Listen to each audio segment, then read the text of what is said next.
The title of the pavilion is Homes for Luxembourg because there's a housing crisis in Luxembourg which is due to the price of the land. People cannot really afford anymore to buy a house, so our proposal is to rent the land and to build a house, to have a house à la carte, which is adapted to your life and not the contrary, your life which is to adapt to a budget and a price. The special proposal of this exhibition is a one-to-one house of 52 square meters, which is the minimum necessary in Luxembourg to call a house a house. And this house is composed of 4 different modules of 14.4 square meters, and each module is composed of a wall, a ceiling and a floor, one asymmetrical column and an opening in the roof.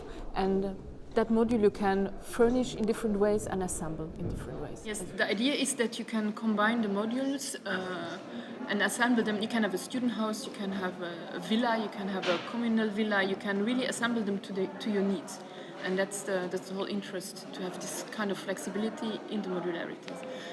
The very important issue for us with this project is that you are not the owner of the land.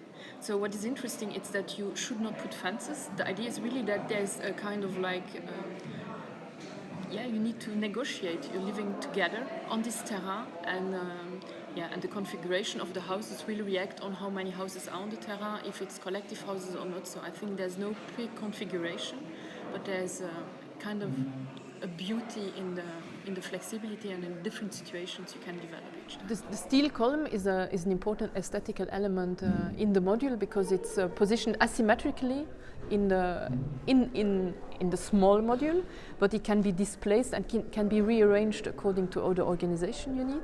Then the opening in the ceiling is very important. It's a circle with an edge, because it conditions our entrance situation, it conditions the way we go from one floor to the other one, it conditions our openings. It's always a shape comes regularly back. It's an aesthetical, functional element. And then, for example, we also have always doors which serve each time 2 rooms.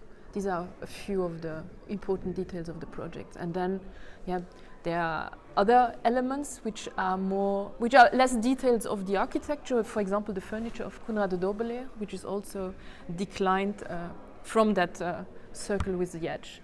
And then we have the detailing of the curtain, which has been done by Esther Goris, and which has really been a work on the textile and on the assemblage of superposition of the layers. The publication is a collaboration with Acatone. The number 7 of Acatone had a subtitle called Hospitality, and I really wanted to put this very specific Luxembourgish topic in an international context, and I thought it was also very important to show other housing projects, other way of using the space, the gardens, and so that gives an echo to our project in the Biennale. The whole project of the Biennale is a process which will last for 6 months. So we started our process with a table ronde, and we just published in the Acatone with a series of photos, surveys of Luxembourg done by photographer Valentin Bonsac. But then we also show a selection of our axonometries and of our plans and different possible combinations of architecture.